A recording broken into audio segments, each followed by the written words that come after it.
Alright, in this video we're going to talk about how to change the key of the multi-track that we're using if we want to pitch it down or pitch it up or what have you, how we do that in the right way.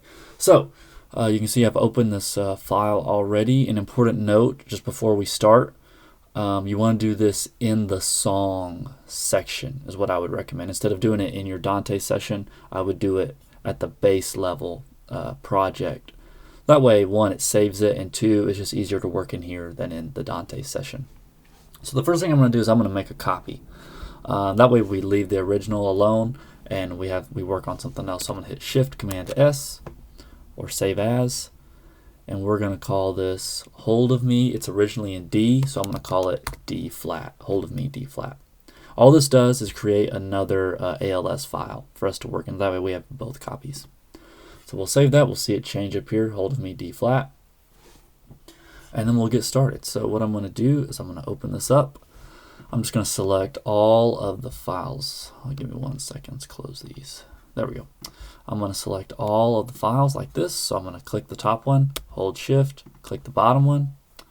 Nothing happens. So first I'm going to double click because you want to get this open. So to open these, you'll just double click on any file. And then we can hold Shift and select them all. So the first thing we got to do when we do this is we got to hit the warp button down here. This keeps it in time as we start to pitch it around. So let's hit warp, and then the next thing we're going to do is we're going to click on this little drop down and do Complex Pro. So these are just different styles of warping, I guess. Complex Pro is usually the best one for warping musical tracks. Sometimes tones will work, but I usually will start with Complex Pro. So before we do anything, let's just listen to it. We'll play a chorus.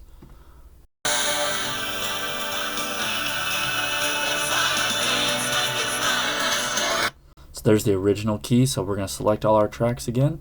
And right here, this little transpose wheel is where we will change the key. So this works in half steps.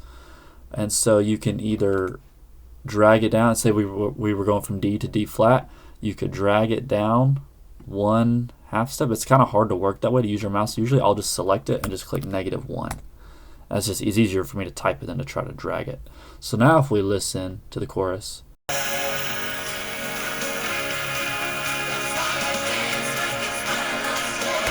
Perfect. And so one thing I would recommend is to just maybe solo a few things and just listen to it and make sure it sounds okay. Like I may solo all of the vocals and just see how they sound. That's why I dance like it's my last chance. That sounds pretty good. We'll try the synths and just see. Strings is usually a big one.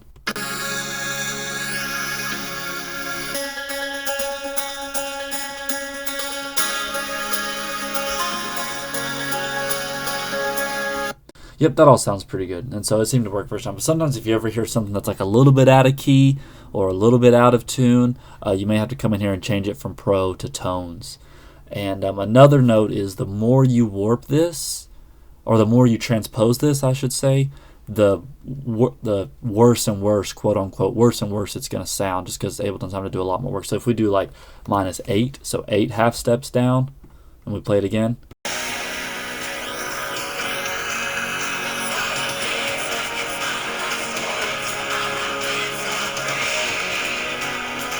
You can hear it kind of starts to get a little wonky, so you just have to use caution with doing this. Now we transpose it down, but we can also transpose it up. So instead of -3, if we did +3, that would be up 3 steps.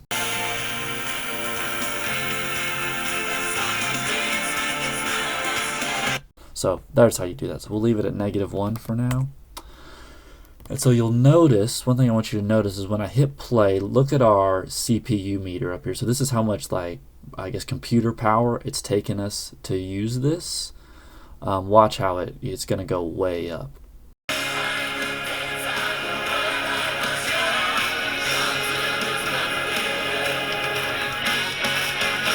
And so that's usually not what we want to see. If we play something not transposed, we'll see that number go way down, like in between 1 and 5%. So we'll turn the warp off. We'll put us back to 0.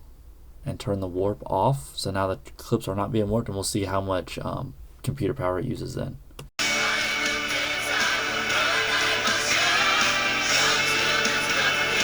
Much less computer power. So we want that number to be as low as possible because that keeps our machine from crashing. The lower that number is, the less likelihood that we're going to have a crash. But it's okay. It doesn't mean we can't warp our tracks. We still can. So we'll warp it and we'll go -1. But what we want to do is we want to, instead of Ableton processing this transpose in real time, we want it to save a copy of this and then just play it back. That'll help our CPU load a whole lot. So what we'll do is we're going to select all our tracks over here on this side, not the file side, over here on the actual track side. We'll click the top one, hold shift, click them all, not collect them all, and we will right click and we want to freeze track. So I'm going to go ahead and click it. And what that does is, like I said, it basically takes a snapshot of how the files look, how this side looks, so it knows that it's transposed down one, and it makes a copy of that for it to refer to later instead of having to actually warp it in real time. Hopefully that makes sense. And it will take a long time because there's a lot of tracks involved. Right here we got like 19 tracks right here that it's got to warp. So we'll just wait and let it do its thing.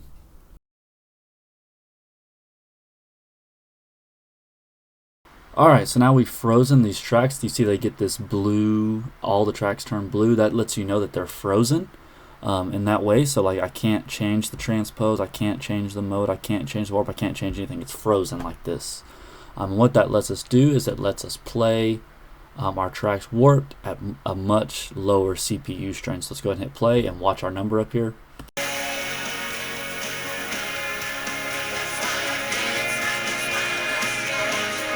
So yeah, running around 5%, that is perfect. Now, there is an optional step that we can do. So we can select all our tracks again and hit flatten. And that basically takes what we froze and makes it permanent. So if we hit flatten, you see we get all our colors back. You see it's got this parentheses freeze on everything. It lets you know that it froze it. And now it has kind of baked that in to the session, and we can actually unwarp our tracks if we wanted to because they're now loaded like this. Should you do this? I usually don't, just so I remember that they're frozen and that they've been like key shifted down, but it's really up to you. If you do flatten them, make sure you like change the name of it up here from D to D flat, or write something somewhere so that you know that you have changed them. And we can play it again, it'll still be in D flat.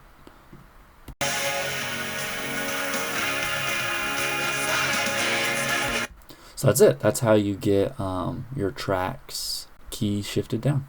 Thanks.